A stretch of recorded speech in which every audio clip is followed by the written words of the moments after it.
My wife spotted I was a bit breathless one day. I went to see my own GP. Fortunately, I had an ECG machine in the surgery. He gave me an ECG check. Wasn't very happy with it. Told me to leave my car outside the surgery, and I had to phone my sister-in-law to take me to the hospital. He tested me with this listening device, and he said, "I think that you're having a heart attack." So he rang Stepping Hill, and I ended up in emergency admissions for 5 days. And they said, "No, I don't think you've had a heart attack, but I think you've got angina." When my doctor, Mr. Waters, was interviewing me or giving me my diagnosis, etc., he did go into the type of valve I could have, which was a mechanical one or a tissue one. If I had the bypass, I would be as fit, if not fitter, than I was prior to the heart attack. You don't want to sit around at the age of 52 and become an 85-year-old man sat in an armchair. I'd rather be fit and participate with my children and possibly with grandchildren. Most of us have come to realise that heart-related diseases are the biggest killers in the Western world.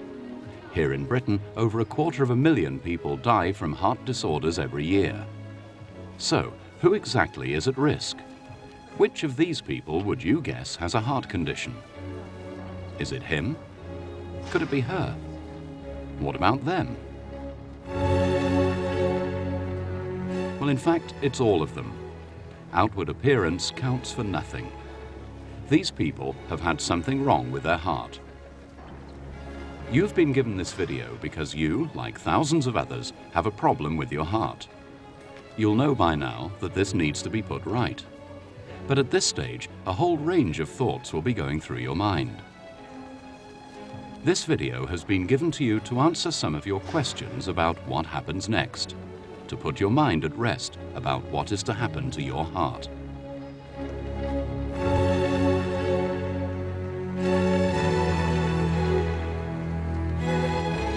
It may have come as a surprise to you at first that you need surgery on your heart. We all suspect that our heart, like our brain, is likely to be a risky thing to tamper with. True, but don't worry. There's no need to be alarmed. Today, open heart surgery techniques are very advanced, with survival rates well above 95%. And that's where this video comes in. It'll explain just how heart surgery works, what will happen to you as you progress back to full health, and how you can maintain a healthy heart for the future.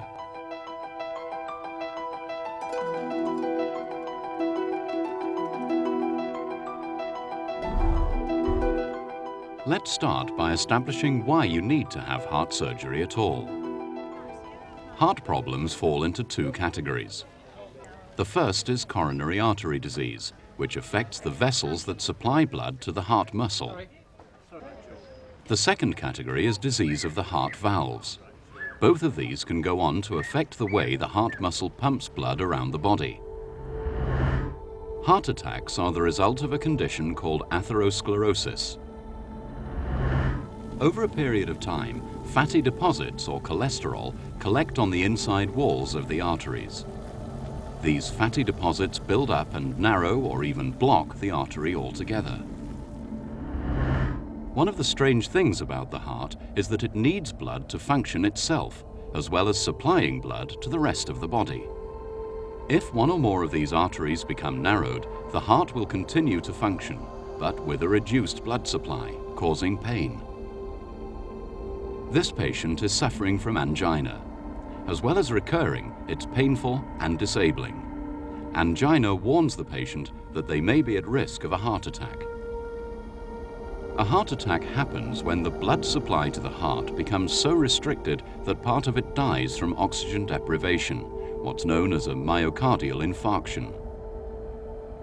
Coronary heart disease often has quite strong family connections. Family members may often have a genetic tendency towards hyperlipidemia, a condition where the blood has a high level of cholesterol. But heart problems that need surgery are often due to no fault of our own. These may be congenital abnormalities, such as abnormal valves. Later in life, some can develop narrowing of the arteries and damage or disease of the heart valves. By this stage, the outpatient's waiting room will be familiar to you, and you'll already have had some, if not all, of the tests these patients are going through. You may have recognized this test from TV programs. It's an electrocardiogram, or ECG. It's how we monitor the activity of your heart and record what your heart is doing.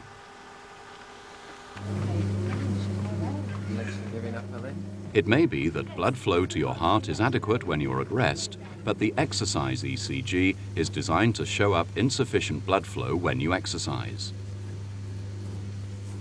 The images on the echocardiogram screen, generated using ultrasound waves, give information about the pumping ability of the heart and how well the heart valves are working.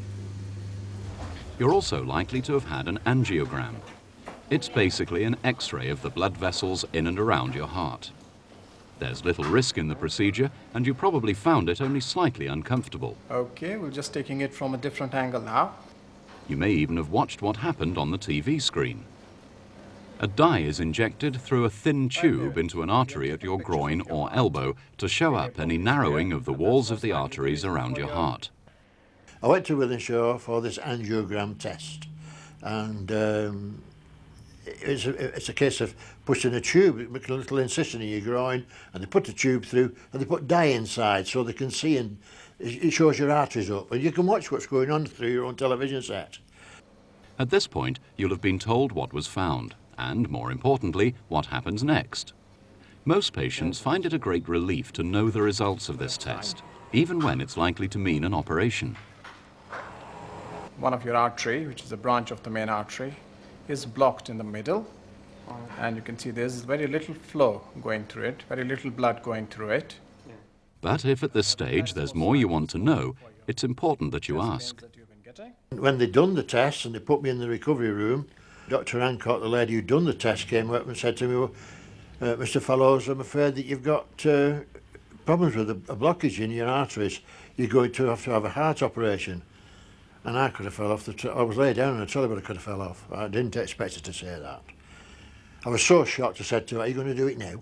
She said, no. You're going to have to see the surgeons and this, that and the other. And it ended up that I had 2 blockages. Following these tests, you'll have seen the surgeon to discuss what's proposed, either in the ward or at an outpatient's clinic. You know, your angiogram showed that you had blockages in 3 of the blood vessels in the heart. Yeah. The good news is that your heart muscle is in good shape. Okay. But obviously, because the medication you're on aren't working at the moment, I think the best way to deal with your symptoms is to do some coronary artery grafts or bypass grafts to improve the blood supply to the heart. Your surgeon will have talked to you in some detail about your own particular circumstances. This is important because all heart operations are major surgery and do have some risks attached. The fact that you're diabetic and hypertensive adds an extra bit of risk to the operation. Yeah. And the risk is in the region of about 2%, I would think. Yeah. But that means out of 100 patients, 2 don't make it through the operation, but 98% make it through the operation. Over 95% of patients who have the operation have an excellent result. Yeah. This is the point at which you'll have been put on the waiting list for your operation. When the time comes, finding out about your stay is much easier these days. To make the arrangements for your stay as worry-free as possible, you'll be given the name and number of someone to call. I'm coming to hospital at the end of the week. I'm just a bit concerned about which part I report to. Whose waiting list are you on, please? I'm the waiting list coordinator for heart surgery at Wythenshawe, and my job is twofold. I'm a nurse, first and foremost, and secondly, I'm responsible for the administrative management of the waiting list. I work in collaboration with the surgeons, and I plan the operating lists, basically. So I would be responsible for ensuring that patients received their operations within the waiting list targets that are set for us. So what time I have to be there? The patients are given a contact number when they go to outpatients by most of the consultants, and that contact number is ours. Patients can ring for any query they may have, for any query about the waiting time, and also for any queries around the clinical condition. Can you give me some idea how long I'll be kept in hospital? So A patient would probably ask us things like, where do I need to go on the day of my admission to hospital? What do I need to bring with me? And although most of these patients have been to the preoperative clinic, we do appreciate that it is an anxious time for them, and sometimes they need to have another reminder of what sort of drugs they need to stop taking. thank you. Bye now. This specialist nurse is there to help you, whatever your question. Whatever the reason, everybody has concerns before going into hospital. You'll have some too. When I had the angiogram, the result of that was that the doctor told me later that I got 2 blocked arteries and that I'd need a bypass operation. I'm a fatalist. All right? I have no religion, I'm a fatalist, and I always say, what will be, will be. If it's got to be done, it's got to be done. And I was quite calm, although my heart did race when she first told me, and I did break out into a sweat. Well, I'm not particularly concerned about the treatment I'm going to have. It's coming home, I think, is the problem, I would think, you know, as far as myself is concerned, because I'm rather an impatient person and like to do things, so it's going to be difficult, I know. Being human, your mind always thinks of the negative. And I was thinking of the negative for quite a long time. But then you go away against the positive, and the negative disappears. And see what the positives are. Forget the negative, you know. It's either life or existence, and I'd rather have life.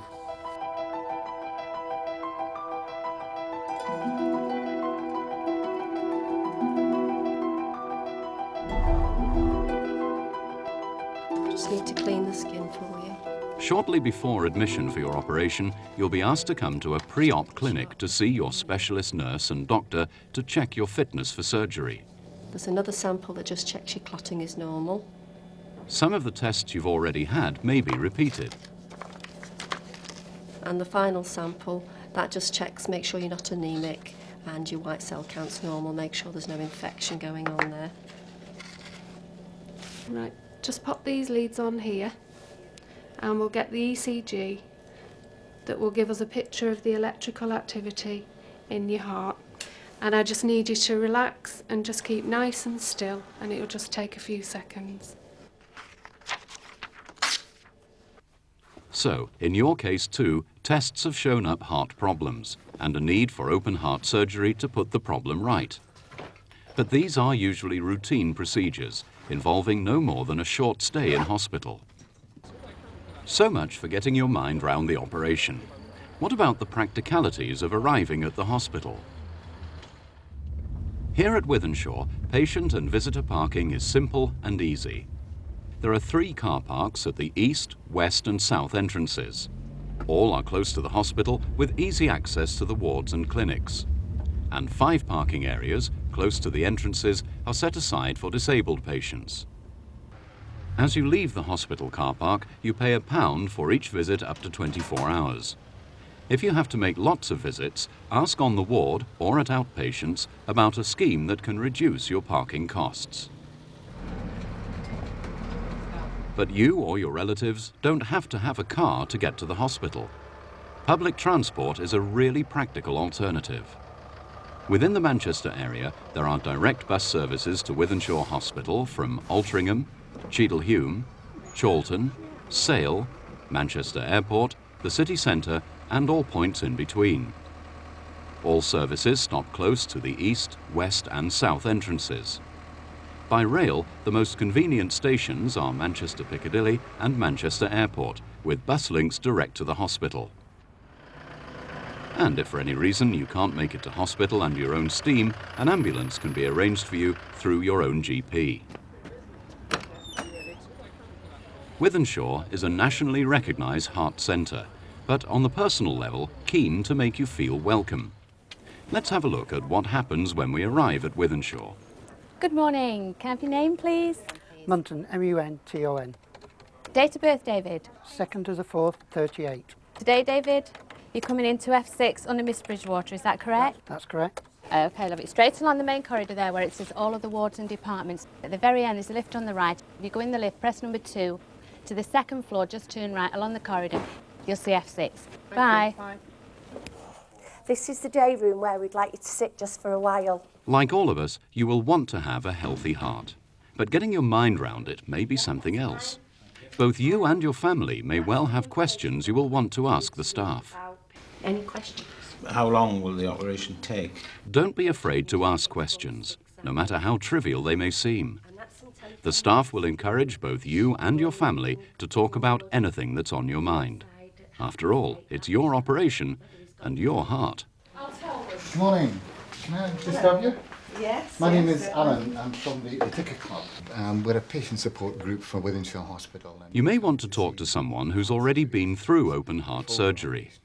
Members of the Ticker Club, an association of ex-patients, visit the wards every day, but will be happy to talk to you and your family even before your hospital experience, either in the hospital or in your own home. Do you have any things that you'd like to say to me about that beforehand, or any questions that I can help you with? Obviously there's fear, isn't it? I'm frightened, and Yes. you need people to talk to. Here's a little leaflet about our Ticker Club. It explains what we do before the operation for you, the support we can give you while you're in hospital and afterwards. And if you've got any questions afterwards, please feel free. We're not medical people, we're just folk that have had the operation done. Right, Mr. Matthews, this is your room here. But now it's time for your operation. You'll usually come into hospital the night before your operation. Put all your pyjamas and bits and bobs in. Yes, that's fine, thank you. I will be coming along to shave your chest shortly. Okay. Thanks very much. That night, you'll see members of the surgical team, the nursing staff looking after you, and the anaesthetist. This will also be another opportunity for you to ask questions. I need to know, how bad's your angina? I mean, how much can you do before you start getting symptoms? Not very much at all. On an incline, possibly 25 to 50 yards. The next day, you'll be given a pre-med, usually in the form of a tablet, to make you drowsy. Then, in the anaesthetic room, you'll be given a general anaesthetic. During the operation, your heart's function will be taken over by the heart-lung machine. Since it was introduced, surgeons have been able to replace damaged valves, to clear out or bypass blocked or narrowed coronary arteries, and in severe cases, to replace the entire organ. A coronary artery bypass operation involves the removal of a non-essential artery or vein, usually from inside the chest wall and the arm or leg. One end is then joined to the heart at the aorta and the other to the coronary artery, bypassing the blocked branch. This restores normal blood flow to the heart and so relieves the pain. Right, so there are two different types of valve. You may be told it's your heart valves that need attention. The four valves of the heart ensure that blood is only pumped in one direction towards the lungs and body. If a valve becomes narrowed or leaks, the heart has to work harder. A damaged valve can either be repaired or replaced. Two very different types of valve. The commonest are mechanical, which are longer lasting but will involve your taking anticoagulant drugs after the operation to thin the blood, or tissue valves, usually taken from an animal. If you do need a replacement valve, your surgeon will discuss with you the most suitable type of valve beforehand. Don't worry, you won't get a bad valve. They're all tested before they go in you.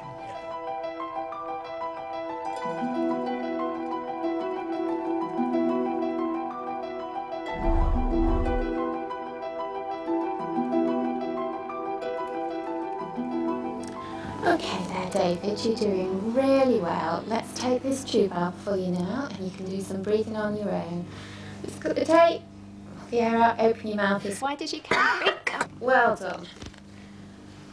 After the operation, medication by drip, injection or in tablet form will keep you comfortable while your body adjusts to the effects of the operation.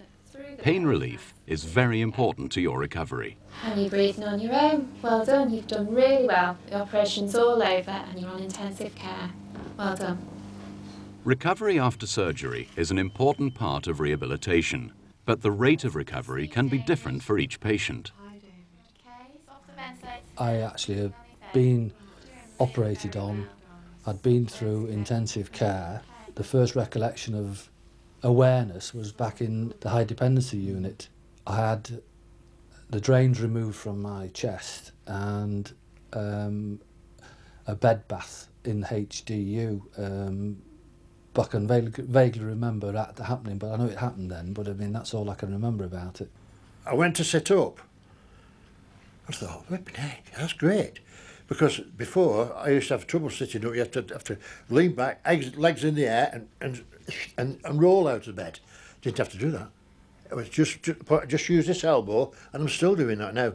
I could sit up in bed easier. And it was only, 2 days after the operation. On the ward itself, I don't know if they do it on purpose or not, but the food situation is you've got to go and help yourself. And I think that's done on purpose to make you get out of bed and go and get some food. Just checking your blood pressure. Just roll your sleeve up a little bit. Though recovery rates vary, it's inevitable that everyone feels some mild physical after effects of surgery. In the first few days, you'll soon feel tired after exercise. You may feel some discomfort in your upper body as the bones begin to knit together again. You may lose your sense of taste or smell for a while. Don't worry. These are normal reactions and should clear up during the first few weeks after your operation. Once you start walking around, you'll start to feel much better again. Okay, now if we go to do your arm exercise. Exercise is important after the operation so that vital muscles, particularly in your chest and legs, get to work again. That's fine. All right, Glenys, if you feel a little bit more short of breath... It won't be long before the physiotherapist has you out of bed to walk up and down the ward. Even at this stage, on the second or third day after the operation, you may realise how much better you feel than before the operation. Very good, you're doing really well. Your breathing's better, and even though you can't really do too much at the moment, the exercises I can do a lot more easier than I could before. And I felt better every day, and I'm still feeling better every day. Right, Glenys, if you can just relax your shoulders, and then I want you to take a nice, slow, deep breath, concentrating on getting the air to the bottom of your chest. And sigh out. Breathing exercises, too, help ensure your lungs are fully expanded and clear of any secretions. Hold on tight, and then a big cough. Right, that's fine, that sounds clear. Okay. The physiotherapist will also advise you to do regular foot and leg exercises. These help reduce the risk of blood clots forming and reduce any swellings. Right, Glenys, hold on the handrail. I want you to come down the stairs one step at a time. When you feel ready, the physio will check your progress as you climb a flight of stairs. If you feel steady and confident and your breathing is good, you're through another key stage and you'll soon be on the way home. Many patients are ready to go home 5 days after surgery. Some may stay a little longer, but all patients need at least some support at home in the early weeks. He said the stairs are through that door there. Right, so I go to the door, open the door, and I thought, well, I'll murder them. Going's very easy. I could run up and down them, which I virtually did. No trouble at all. I felt absolutely great. The cardiac rehab programme itself... Before you leave hospital, you and your fellow patients will meet with one of the physiotherapists to discuss your recovery and rehabilitation once you get home. If you've got any questions at any time, please do ask. If you do too much, will your body tell you? Will you feel distressed? You will, but what will happen is that you'll get a payback day. Yeah. So you'll have done too much one day, the next day you probably won't be able to do as much. And then the following day when you go out again, you just do a little bit less. Okay, it won't do you any harm though. You get a couple of days where you're not too good. Last week I had 2 days where I felt a little bit as though things weren't going as well as they should be, but I think looking at it from now, it was a lack of patience on my point. I should be more patient and let the thing take its natural course.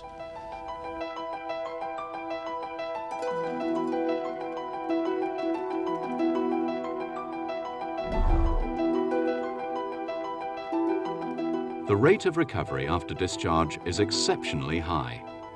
Most people having open heart surgery will be free of angina and can expect it to stay that way for a considerable length of time afterwards. The operation simply returns them to a quality of life comparable with any healthy person of their age.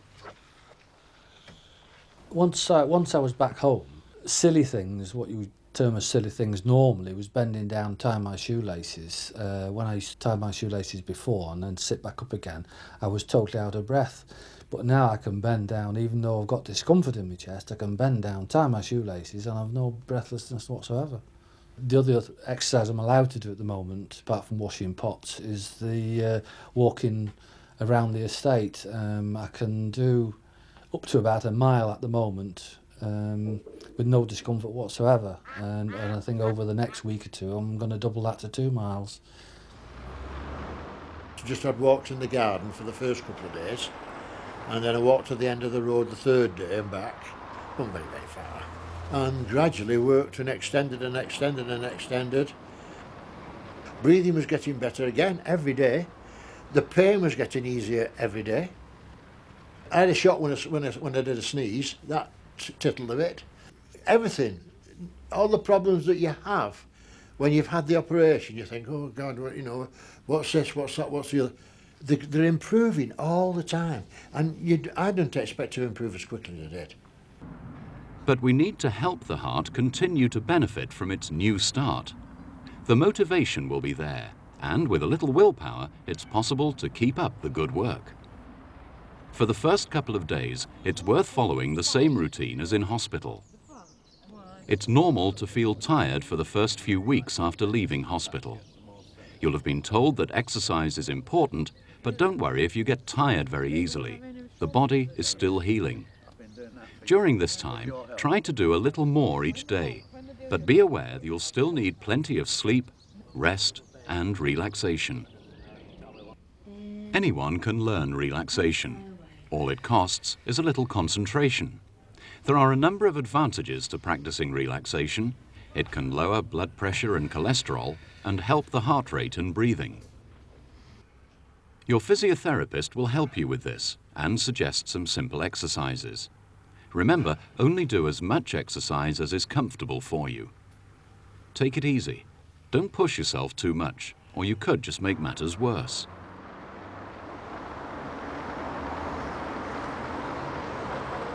Before you leave hospital, you'll have heard about a cardiac rehabilitation course available to you close to home. This is the one at Wythenshawe. You'll be contacted about 8 weeks after your operation to begin the twice-weekly 1-hour sessions, about the same time as you'll be seeing your surgeon for a final checkup. A healthy diet is important too. You can maintain a healthy heart by adapting your diet as well as your lifestyle. It's never too late to change. Try to eat less fat. Use margarine labelled monosaccharate or high in polyunsaturates. When you're cooking, use olive oil or sunflower oil. Try using semi-skimmed or skimmed instead of full-fat milk. After a while, you really won't taste the difference. Many people think starchy foods are fattening.